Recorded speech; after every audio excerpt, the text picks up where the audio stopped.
WWE legend റെസ്ലേഴ്സിൻ്റെ list എടുത്തു കഴിഞ്ഞാൽ കൂടുതൽ പേരുടെയും ഫേവറേറ്റ് ലിസ്റ്റിലുള്ള ഒരു വ്യക്തി തന്നെയായിരിക്കും ഗോൾഡ്ബർഗ് എന്ന് പറയുന്നത്. WCWയിൽ ഒരു വലിയ റെക്കോർഡ് ഇട്ടുകൊണ്ടായിരുന്നു ഗോൾഡ്ബർഗ് WWEയിലേക്ക് ഡെബ്യൂ ചെയ്തിട്ടുണ്ടായിരുന്നത്. എന്നാൽ അദ്ദേഹത്തിൻ്റെ ഡെബ്യൂ മാച്ചുകളും ഡെബ്യൂ ഫ്യൂഡുകളും എങ്ങനെയായിരുന്നു എന്നുള്ളത് നിങ്ങൾക്കറിയാമോ? അദ്ദേഹം ആദ്യം തന്നെ WWEയിലേക്ക് വന്നിട്ടുണ്ടായിരുന്നത് ആ കാലത്തെ ഏറ്റവും വലിയ ഹീൽ ക്യാരക്ടറായിട്ടുണ്ടായിരുന്ന വില്ലൻ ക്യാരക്ടറായിട്ടുണ്ടായിരുന്ന ഹോളിവുഡ് റോക്കിനെതിരെയായിരുന്നു. അവരുടെ ഫ്യൂഡ് ഒരു രക്ഷയുമില്ലാത്തതായിരുന്നു. അപ്പോൾ എങ്ങനെയാണ് ഗോൾഡ്ബർഗ് വേഴ്സസ് റോക്ക് തമ്മിലുള്ള ഫ്യൂഡ് നടന്നത് എന്നുള്ളതും അവരുടെ മാച്ചിൽ ആരാണ് വിജയിച്ചത് എന്നുള്ളതുമാണ് നമ്മൾ ഇന്നത്തെ വീഡിയോയിലൂടെ നോക്കാൻ വേണ്ടി പോകുന്നത്. Welcome to Saturday night story. ഇതുവരെ നിങ്ങൾ ഈ വീഡിയോ ലൈക്ക് ചെയ്തിട്ടില്ലെങ്കിൽ ദയവായി ലൈക്ക് ചെയ്തേക്കണേ.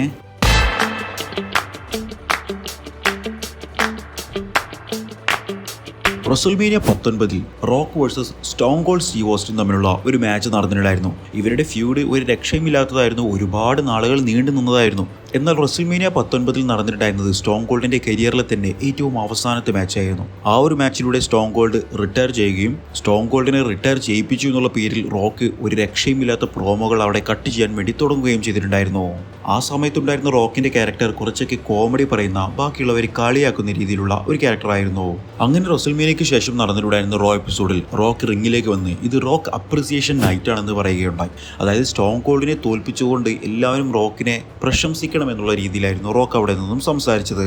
ശരിക്കും സ്റ്റോൺ കോൾഡ് സ്റ്റീവ് ഓസ്റ്റിന് ഒരു ഇഞ്ചുറി പറ്റിയിട്ടായിരുന്നു റെസ്ലിംഗിൽ നിന്നും വിരമിച്ചിട്ടുണ്ടായിരുന്നത്. പക്ഷേ അന്നത്തെ ആ ഒരു റോ എപ്പിസോഡിൽ റോക്ക് പറഞ്ഞിട്ടുണ്ടായിരുന്നത് സ്റ്റോൺ കോൾഡ് ആ ഒരു മാച്ചിൽ തോറ്റതുകൊണ്ട് സ്റ്റോൺ കോൾഡിനെ ടെർമിനേറ്റ് ചെയ്തു, കമ്പനിയിൽ നിന്നും ഫയർ ചെയ്തു എന്നുള്ളതായിരുന്നു. ഈ ഒരു ഫ്യൂഡെല്ലാം തന്നെ നടക്കുന്നതിന് മുമ്പായിരുന്നു റോക്ക് ഹോളിവുഡിലേക്ക് പോയിട്ടുണ്ടായിരുന്നതും ഹോളിവുഡിൽ അത്യാവശ്യം കുഴപ്പമില്ലാത്ത വലിയൊരു താരമായിട്ട് മാറിയിട്ടുണ്ടായിരുന്നതും. അങ്ങനെ അദ്ദേഹത്തിന്റെ ഹോളിവുഡ് കഥകളെല്ലാം തന്നെ പറയുന്ന സമയത്ത് ഫാൻസ് മുഴുവൻ അവിടെ ഗോൾഡ്ബർഗ് എന്ന് പറഞ്ഞിട്ട് ചാൻറ്റ് ചെയ്യുന്നുണ്ടായിരുന്നു. കാരണം WCWയിലെ കിടിലൻ താരമായിട്ടുള്ള ഗോൾഡ്ബർഗ് WWEയിലേക്ക് വരുന്നുണ്ട് എന്നുള്ളതിന്റെ സൂചനകൾ അന്ന് തന്നെ ഫാൻസിന് കിട്ടിയിട്ടുണ്ടായിരുന്നു. അത് കേട്ടപ്പോൾ തന്നെ റോക്ക് പറയുകയുണ്ടായി, ഞാൻ ഹൾക്ക് ഹോഗനെ തോൽപ്പിച്ചതാണ്, സ്റ്റോൺ കോൾഡിനെ തോൽപ്പിച്ചതാണ്, അണ്ടർടേക്കറിനെ തോൽപ്പിച്ചതാണ്, ട്രിപ്പിൾ എച്ചിനെ തോൽപ്പിച്ചതാണ്, എല്ലാവരെയും ഞാൻ തോൽപ്പിച്ചിട്ടുള്ളതാണ്. ഇനി എനിക്ക് തോൽപ്പിക്കാൻ ആരും തന്നെ ഈ ഒരു റെസ്ലിംഗ് കമ്പനിയിൽ ഇല്ല എന്നുള്ളത്. അങ്ങനെ കോമഡി പറഞ്ഞുകൊണ്ടിരിക്കുന്ന സമയത്തായിരുന്നു ഗോൾഡ്ബർഗിന്റെ എൻട്രി അവിടെ കണ്ടിട്ടുണ്ടായിരുന്നത്. ഫാൻസ് മുഴുവൻ ചാൻറ്റ് ചെയ്തിട്ടുണ്ടായിരുന്നു ഗോൾഡ്ബർഗിന് വേണ്ടിയിട്ട്. ഗോൾഡ്ബർഗ് വന്നപ്പോൾ തന്നെ റോക്കിന്റെ മുഖത്ത് ആ പേടി നമുക്ക് കാണാൻ കഴിഞ്ഞിട്ടുണ്ടായിരുന്നു. ഗോൾഡ്ബർഗ് റിംഗിൽ വന്ന് പറഞ്ഞിട്ടുണ്ടായിരുന്നത്, ആരാണ് അടുത്തത് എന്ന് നിനക്കറിയണ്ടേ, അതായത് ഹൂ ഇസ് നെക്സ്റ്റ് എന്നുള്ളത് നിനക്കറിയണ്ടേ എന്ന് ചോദിച്ചു. നീയാണ് അടുത്തത്, യു ആർ നെക്സ്റ്റ് എന്ന് റോക്കിനോട് ഗോൾഡ്ബർഗ് പറഞ്ഞു. അതായത് ഗോൾഡ്ബർഗിന്റെ അടുത്ത എതിരാളിയായിട്ട് വരുന്നത് റോക്ക് ആയിരിക്കും എന്നുള്ളത് അനൗൺസ് ചെയ്യുകയുണ്ടായി. അത് പറഞ്ഞു തീർന്നതും അതാ കിടക്കുന്നു ഒരു സ്പിയർ ബൈ ഗോൾഡ്ബർഗ്. അങ്ങനെ റോക്കിനെ റിങ്ങിൽ വെച്ച് സ്പിയർ ചെയ്തുകൊണ്ടായിരുന്നു ഗോൾഡ്ബർഗ് പോയിട്ടുണ്ടായിരുന്നത്. ആ സമയത്ത് ഗോൾഡ്ബർഗിന്റെ ഫിസിക്ക് ഒരു രക്ഷയുമില്ലായിരുന്നു. അദ്ദേഹത്തെ കണ്ടു കഴിഞ്ഞാൽ തന്നെ ഒരു കിടിലൻ പവർ ഹൗസ് താരമാണ് എന്നുള്ളത് മനസ്സിലാകുന്നുണ്ടായിരുന്നു. അടുത്ത ആഴ്ച നടന്നിട്ടുണ്ടായിരുന്ന റോ എപ്പിസോഡിൽ റോക്ക് വരികയുണ്ടായി. റോ ജനറൽ മാനേജർ ആയിട്ടുണ്ടായിരുന്ന എറിക് ബിഷോഫിന്റെ മുൻപിലേക്ക് വന്നുകൊണ്ട്, ആരാണ് ഗോൾഡ്ബർഗ്, എന്തിനാണ് എന്നെ വന്ന് അറ്റാക്ക് ചെയ്തിട്ടുണ്ടായിരുന്നത്, അവൻ എന്ത് ധൈര്യമുണ്ട് എന്നെ അറ്റാക്ക് ചെയ്യാൻ വേണ്ടി, എന്നെ സ്പിയർ ചെയ്തിട്ട് പോയില്ലേ, എന്തായാലും ഇന്നത്തെ റോ എപ്പിസോഡിൽ ഞാൻ വന്നുകൊണ്ട് ഗോൾഡ്ബർഗിനെ വിളിക്കാൻ വേണ്ടി പോവുകയാണ്, കോൾ ഔട്ട് ചെയ്യാൻ വേണ്ടി പോവുകയാണ്, ഞങ്ങൾ തമ്മിൽ ഇന്നൊരു ഫൈറ്റ് എന്തായാലും നടന്നിട്ടുണ്ടായിരിക്കും എന്നെല്ലാം തന്നെ പറഞ്ഞു. എറിക് ബിഷോഫ് അവിടെ പറഞ്ഞിട്ടുണ്ടായിരുന്നത് ഇന്ന് ഗോൾഡ്ബർഗ് ഇവിടെ ഇല്ല, ഇവിടെ പ്രസന്റ് അല്ല എന്നുള്ളതായിരുന്നു. എന്തായാലും റോക്ക് ഗോൾഡ്ബർഗിനെ വിളിക്കട്ടെ എന്ന് പറഞ്ഞ് അവിടെ നിന്നും പോവുകയുണ്ടായി. അതിനുശേഷം ജെഫ് ഹാർഡിയുമായിട്ട് റോക്കിനെ ചെറിയൊരു സെഗ്മെന്റ് അവിടെ കാണിക്കുകയുണ്ടായി. ജെഫ് ഹാർഡി എല്ലാം തന്നെ റെസ്ലിംഗിലേക്ക് വന്ന സമയത്തായിരുന്നു ആ ഒരു സെഗ്മെന്റ് ഉണ്ടായിരുന്നത്. ജെഫ് ഹാർഡി വന്നുകൊണ്ട് ഗോൾഡ്ബർഗിനെ നിനക്കറിയില്ല, ഗോൾഡ്ബർഗ് നിന്നെ എന്തായാലും പൂട്ടാൻ വേണ്ടി പോവുകയാണ് എന്നുള്ളതെല്ലാം തന്നെ പറയുകയുണ്ടായി. ആ ഒരു റോ എപ്പിസോഡിൽ തന്നെ ജെഫ് ഹാർഡി വേഴ്സസ് റോക്ക് തമ്മിലുള്ള ഒരു മാച്ച് ഉറപ്പിക്കുകയും ആ ഒരു മാച്ചിൽ റോക്ക് വിജയിച്ചതിന് ശേഷം ഗോൾഡ്ബർഗിനെ വീണ്ടും റോക്ക് കോൾ ഔട്ട് ചെയ്യുകയും ചെയ്തു. അങ്ങനെ ഗോൾഡ്ബർഗ് റിംഗിലേക്ക് വന്നതിന് ശേഷം ആവശ്യപ്പെട്ടിട്ടുണ്ടായിരുന്നത് ബാക്ക്ലാഷ് 2003 റോക്കിനെതിരെയുള്ള ഒരു മാച്ച് തന്നെയായിരുന്നു. അപ്പോൾ റോക്ക്, നിനക്ക് അത്രയും ആഗ്രഹമുണ്ടോ ഹോളിവുഡ് റോക്കിനെതിരെ മത്സരിക്കാൻ വേണ്ടിയിട്ട്, അതും ബാക്ക്ലാഷിൽ വെച്ചിട്ട്? എന്നാൽ ഞാനൊരു കാര്യം പറയട്ടെ, ആ ഒരു മാച്ചിന് ഞാൻ ഓക്കെ അല്ല എന്ന് പറഞ്ഞുകൊണ്ട് റോക്ക് അപ്പോൾ തന്നെ അവിടെ നിന്നും ഇറങ്ങിപ്പോവുകയുണ്ടായി. ഇറങ്ങിപ്പോയ റോക്കിനെ നോക്കി നിന്നിട്ടുണ്ടായിരുന്ന ഗോൾഡ്ബർഗിനെ പുറകിൽ നിന്നും അറ്റാക്ക് ചെയ്യാൻ വേണ്ടി ക്രിസ്ത്യൻ വന്നിട്ടുണ്ടായിരുന്നു. ഈ ക്രിസ്ത്യൻ റോക്കിന്റെ ടീമായിട്ടുള്ള ഒരു വ്യക്തി തന്നെയായിരുന്നു. അപ്പോൾ തന്നെ അതാ കിടക്കുന്നു ക്രിസ്ത്യൻ ഇട്ട് ഒരു സ്പിയർ ബൈ ഗോൾഡ്ബർഗ്. ക്രിസ്ത്യനെ അറ്റാക്ക് ചെയ്തുകൊണ്ട് ഫാൻസിനെ അഭിമുഖീകരിച്ച് നിന്നിട്ടുണ്ടായിരുന്ന ഗോൾഡ്ബർഗിനെ പുറകിൽ നിന്നും വന്നുകൊണ്ട് റോക്ക് അറ്റാക്ക് ചെയ്യുകയുണ്ടായി. പക്ഷെ ഗോൾഡ്ബർഗിന്റെ രോമത്തിൽ തൊടാൻ പോലും ആ ഒരു അറ്റാക്ക് കൊണ്ട് കഴിഞ്ഞിട്ടുണ്ടായിരുന്നില്ല. ഗോൾബർഗ് ഒന്ന് തിരിഞ്ഞപ്പോഴേക്കും റോക്ക് പേടിച്ചുകൊണ്ട് ബാക്ക് സ്റ്റേജിലേക്ക് പോകുന്നതായിരുന്നു കണ്ടിട്ടുണ്ടായിരുന്നത്. പിന്നീട് അടുത്ത ആഴ്ച ജെറി ലോളർ ആൻഡ് ജൊനാഥൻ കോച്ച്മാൻ ഇവർ രണ്ടുപേരും കൂടി റോക്കുമായിട്ട് ഒരു ഓൺലൈൻ ഇന്റർവ്യൂ നടത്തുകയുണ്ടായി. ആ ഒരു ഇന്റർവ്യൂവിൽ ചോദിക്കുകയുണ്ടായി, നിങ്ങൾ പേടിച്ചിട്ടല്ലേ ഗോൾബർഗിനെതിരെ മത്സരിക്കാത്തത് എന്നുള്ളത്. റോക്ക് അപ്പോൾ പറഞ്ഞിട്ടുണ്ടായിരുന്നത്, ഞാൻ ഒരിക്കലും പേടിച്ചിട്ടല്ല നിൽക്കുന്നത്, നിങ്ങളെല്ലാവരും പറയുന്നത് ഞാൻ പേടിച്ചിട്ടാണ് ഗോൾബർഗിനെതിരെ മത്സരിക്കാത്തതെന്ന്, അതുകൊണ്ട് തന്നെ ആ ഒരു മാച്ചിന് ഞാൻ സമ്മതിച്ചിരിക്കുന്നു എന്നതാണ്. അതായത് ബാക്ക്ലാഷ് 2003 റോക്ക് വേഴ്സസ് ഗോൾബർഗ് തമ്മിലുള്ള മാച്ച് കൺഫേം ആയിരിക്കുന്നു എന്നുള്ളത് റോക്ക് തന്നെ പറയുകയുണ്ടായി. ആ ഒരു റോ എപ്പിസോഡിൽ തന്നെ പിന്നീട് നടന്നിട്ടുണ്ടായിരുന്നത് ക്രിസ്ത്യൻ വേഴ്സസ് ഗോൾഡസ്റ്റ് തമ്മിലുണ്ടായിരുന്ന ഒരു മാച്ചായിരുന്നു. ഇതിൽ ഗോൾഡസ്റ്റ് ഗോൾബർഗിന്റെ ടീമായിട്ടും ക്രിസ്ത്യൻ റോക്കിന്റെ ടീമായിട്ടുമായിരുന്നു വർക്ക് ചെയ്തിട്ടുണ്ടായിരുന്നത്. ഗോൾഡസ്റ്റിനെ ഒരു ലോ ബ്ലോ ചെയ്യുന്ന ക്രിസ്ത്യനെ കണ്ടു. അതോടുകൂടി മാച്ച് ഡിസ്ക്വാളിഫൈ ചെയ്ത് ഗോൾഡസ്റ്റ് വിജയിച്ചതായിട്ട് ഡിസ്ക്വാളിഫിക്കേഷനിലൂടെ വിജയിച്ചതായിട്ട് പ്രഖ്യാപിച്ചു. ആ മാച്ച് കഴിഞ്ഞ ഉടനെ തന്നെ ഒരു ചെയർ ഉപയോഗിച്ചുകൊണ്ട് ഗോൾഡസ്റ്റിനെ പൊതിരെ തല്ലുന്ന ക്രിസ്ത്യനെയും അത് കഴിഞ്ഞ് മൈക്ക് എടുത്തുകൊണ്ട് ഗോൾബർഗിനെ കോൾ ഔട്ട് ചെയ്യുന്ന ക്രിസ്ത്യനെയും നമ്മൾ കണ്ടു. എനിക്ക് ഗോൾബർഗിന് വേണം എന്നുള്ള രീതിയിലായിരുന്നു ക്രിസ്ത്യൻ അവിടെ സംസാരിച്ചിട്ടുണ്ടായിരുന്നത്. ബാക്ക്ലാഷിൽ നീ എടുത്തോ റോക്കെ, അതിനു മുൻപേ റോ എപ്പിസോഡിൽ ഞാൻ ഗോൾബർഗിനെ തീർത്തോളാം എന്നുള്ളതായിരുന്നു ക്രിസ്ത്യൻ അവിടെ നിന്നും പറഞ്ഞത്. അങ്ങനെ ഗോൾബർഗ് ഒരു മ്യൂസിക് പോലും ഇല്ലാതെ അവിടേക്ക് കടന്നു വന്നു. അതാ കിടക്കുന്നു ഒരു 1.5 സ്പിയർ ടു ക്രിസ്ത്യൻ. സ്പിയറിൽ മാത്രം ഒതുങ്ങി നിന്നിട്ടുണ്ടായിരുന്നില്ല, അദ്ദേഹത്തിന്റെ കിഡിലൻ മൂവ് ആയിട്ടുള്ള ജാക്ക് ഹാമർ കൂടി ക്രിസ്ത്യനെ ചെയ്യുകയുണ്ടായി. ഗോൾബർഗിന്റെ WWE ആദ്യത്തെ ജാക്ക് ഹാമർ കൊടുത്തിട്ടുണ്ടായിരുന്നത് ക്രിസ്ത്യന് തന്നെയായിരുന്നു. തൊട്ടടുത്ത ആഴ്ച നടന്നിട്ടുണ്ടായിരുന്ന റോ എപ്പിസോഡിൽ റോക്കിനെ ആയിരുന്നു ആദ്യം തന്നെ കാണിച്ചിട്ടുണ്ടായിരുന്നത്.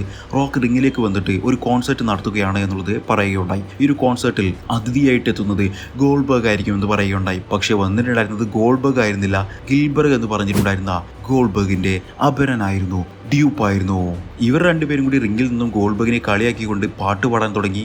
അപ്പോഴതാ ബാക്ക് സ്റ്റേജിൽ ഗോൾബർഗ് വരുന്നു. ഗോൾബർഗിന്റെ കയ്യിൽ നിന്നും റോക്കിനെയും ഗിൽബർഗിനെയും രക്ഷിക്കാൻ വേണ്ടി സെക്യൂരിറ്റികൾ വരുന്നു. അപ്പോൾ തന്നെ റോക്ക് ഗിൽബർഗിനോട് പറയുകയുണ്ടായി, ഈ റോക്ക് മുമ്പിൽ നിൽക്കുമ്പോൾ നിന്നെ തൊടാൻ പോലും ഗോൾബർഗിന് കഴിയില്ല. പിന്നെ വേറൊരു കാര്യം നിനക്കറിയുമോ, ഗോൾബർഗിന് എന്റെ മുൻപിൽ വന്ന് നിൽക്കാനുള്ള ധൈര്യമില്ല എന്നുള്ളതായിരുന്നു.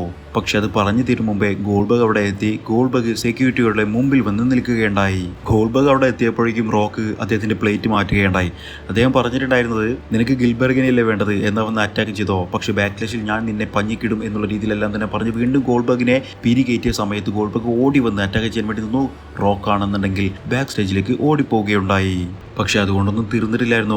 ഗോൾബർഗിനെ ആ സെക്യൂരിറ്റികൾ മുഴുവൻ റിങ്ങിൽ നിന്നും വളഞ്ഞു നിൽക്കുകയുണ്ടായി. എൻട്രൻസ് ഏരിയയുടെ ഭാഗത്ത് നിന്നിട്ടുണ്ടായിരുന്ന റോക്ക് പറഞ്ഞിട്ടുണ്ടായിരുന്നത്, ഞാൻ നിങ്ങൾക്ക് കാശ് എണ്ണി തന്നതല്ലേ, അവനെ വേഗം അറ്റാക്ക് ചെയ്യുന്നുള്ളതായിരുന്നു. പക്ഷെ അവിടെ നിന്ന് സെക്യൂരിറ്റികളെ മുഴുവൻ ഗോൾബർഗ് പഞ്ഞിക്കിട്ട് ഒരു വകയാക്കുകയുണ്ടായി.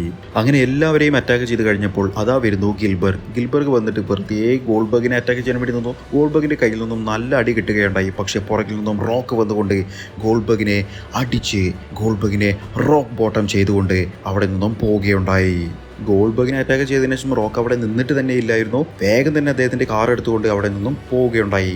റോക്കിനെ പിന്തുടർന്നുകൊണ്ട് ഗോൾബർഗും തന്റെ കാറിൽ പോയി. പക്ഷെ തൻ്റെ കാറിന് എന്തോ ഒരു പ്രശ്നം പറ്റിയതുകൊണ്ട് ഗോൾബർഗ് കാർ അവിടെ നിർത്തിയിട്ട് ഓടിയായിരുന്നു പോയിട്ടുണ്ടായിരുന്നത്. അവിടെയായിരുന്നു അടുത്ത ട്വിസ്റ്റ് വന്നിട്ടുണ്ടായിരുന്നത്. റോക്ക് കാറിൽ പോയിട്ടില്ലായിരുന്നു, അദ്ദേഹം ഗോൾബർഗിനെ പറ്റിച്ചതായിരുന്നു. അദ്ദേഹം മെല്ലനെ ഓടി വന്ന് ഗോൾബർഗ് പോയി എന്നുള്ളത് ഉറപ്പുവരുത്തി. എന്നിട്ട് വീണ്ടും റിംഗിലേക്ക് വന്ന് അദ്ദേഹത്തിന്റെ കോൺസേർട്ട് കണ്ടിന്യൂ ചെയ്യുകയുണ്ടായി. പക്ഷേ കൺസേർട്ട് നടത്തിക്കൊണ്ടിരിക്കുന്നതിന്റെ ഇടയിൽ തന്നെ ഗോൾബർഗ് അവിടേക്ക് കയറി വന്ന് അതാ കിടക്കുന്ന റോക്കിനെ പിടിച്ച് അറ്റാക്ക് ചെയ്ത് റിംഗ് സൈഡിലേക്ക് എടുത്തെറിയുന്നു. എന്നിട്ട് അവിടെ നിന്നും 2-3 അടി കൂടി അടിച്ചതിന് ശേഷം റിംഗിലേക്ക് കൊണ്ടുവന്നിടുകയുണ്ടായി. സ്പിയർ ചെയ്യാൻ വേണ്ടി നിന്ന ഉടനെ തന്നെ ക്രിസ്ത്യൻ പുറകിൽ നിന്നും വന്ന് ഗോൾബർഗിനെ അറ്റാക്ക് ചെയ്തു. റോക്ക് അദ്ദേഹത്തിന്റെ റോക്ക് ബോട്ടം ചെയ്യാൻ വേണ്ടി നിൽക്കുന്ന ആ ഒരു മൊമെന്റിൽ ഗോൾബർഗ് വീണ്ടും റോക്കിനെ അറ്റാക്ക് ചെയ്തു. കയറി വന്നിട്ടുണ്ടായിരുന്ന ക്രിസ്ത്യനെ ഒരു സ്പിയർ ചെയ്തു, അതും ഒരു 1.5 സ്പിയർ. റോക്ക് അപ്പോഴേക്കും ഒരു ചെയർ എടുത്തുകൊണ്ടുവന്ന് ഗോൾബർഗിന്റെ പുറത്തും ഗോൾബർഗിന്റെ തലയിലും പൊതിരെ തല്ലുകയുണ്ടായി. അങ്ങനെ ഗോൾബർഗിനെ അവിടെ ഇട്ട് പഞ്ഞി കിട്ടതിന് ശേഷമായിരുന്നു റോക്ക് അവിടെ നിന്നും പോയിട്ടുണ്ടായിരുന്നത്. പിന്നീടായിരുന്നു ബാക്ക്ലാഷ് 2003 നടന്നത്. റോക്ക് വേഴ്സസ് ഗോൾബർഗ് തമ്മിലുള്ള മാച്ച്. റോക്കിന്റെ സ്റ്റോൺ കോൾഡ് സ്റ്റീവ് ഓസ്റ്റിനുമായിട്ടുള്ള റെസൽമേനിയ മാച്ചിന് ശേഷം നടക്കുന്ന അടുത്ത മാച്ച് ഗോൾബർഗിന്റെ ആദ്യത്തെ WWE മാച്ച്. ആ ഒരു മാച്ചിൽ രണ്ടുപേരും കിടിലൻ പെർഫോമൻസ് തന്നെയായിരുന്നു നടത്തിയിട്ടുണ്ടായിരുന്നത്. റോക്ക് അദ്ദേഹത്തിന്റെ റോക്ക് ബോട്ടം ചെയ്തു, പീപ്പിൾസ് എൽബോ ചെയ്തു. പക്ഷേ എന്നിട്ട് ഒന്നും തന്നെ ഗോൾബർഗ് തോറ്റില്ല. ഏറ്റവും അവസാനം ഗോൾബർഗിന്റെ ഒരു കിണ്ണം കാച്ചി സ്പിയർ ചെയ്യുകയുണ്ടായി. അതിനുശേഷം ആർക്കും തോൽപ്പിക്കാൻ കഴിയാത്ത ജാക്ക് ഹാമർ കൂടി ചെയ്ത് ഗോൾബർഗ് തന്നെ ആ ഒരു മാച്ചിൽ തൻ്റെ ആദ്യത്തെ WWE മാച്ചിൽ വിജയിച്ചു. ശരിക്കും ഈ ഒരു ഗോൾബർഗ്, ഈ ഒരു സമയത്തുള്ള ഗോൾബർഗ് എന്ന് പറഞ്ഞാൽ ഒരു രക്ഷയുമില്ലാത്ത ഗോൾബർഗ് ആണ്. ഈ സമയത്തായിരുന്നു ഗോൾബർഗ് വേഴ്സസ് അണ്ടർടേക്കർ തമ്മിലുള്ള മാച്ചെല്ലാം തന്നെ നടക്കേണ്ടിയിരുന്നത്. അങ്ങനെ നടക്കുകയാണ് എന്നുണ്ടെങ്കിൽ നമുക്കൊരു എപ്പിക് ഫ്യൂഡും എപ്പിക് മാച്ചും കാണാൻ സാധിക്കുമായിരുന്നു. പക്ഷേ ഇപ്പോഴത്തെ ഗോൾബർഗിൻ്റെ അവസ്ഥ അദ്ദേഹത്തിന് പ്രാക്ടീസ് കുറവായതുകൊണ്ടായിരിക്കാം, മേ ബി അദ്ദേഹത്തിൻ്റെ പ്രായമായതുകൊണ്ടായിരിക്കാം, അദ്ദേഹത്തിൻ്റെ പെർഫോമൻസ് വളരെയധികം മോശമായിട്ട് നമുക്ക് തോന്നുന്നത്. പക്ഷേ പണ്ടത്തെ ഗോൾഡ്ബർഗിൻ്റെ കാലം ഒരൊന്നൊന്നര കാലമായിരുന്നു. അതായിരുന്നു ബിൽ ഗോൾഡ്ബർഗ്. അപ്പോൾ നിങ്ങൾക്ക് ഈ കഥ ഇഷ്ടപ്പെട്ടെന്ന് വിചാരിക്കുന്നു. അടുത്ത ആഴ്ച മറ്റേതെങ്കിലും താരത്തിൻ്റെ കിടിലൻ കഥയുമായിട്ട് ഞാൻ വരാം. അതുവരേക്കും ബൈ ഗൈസ്.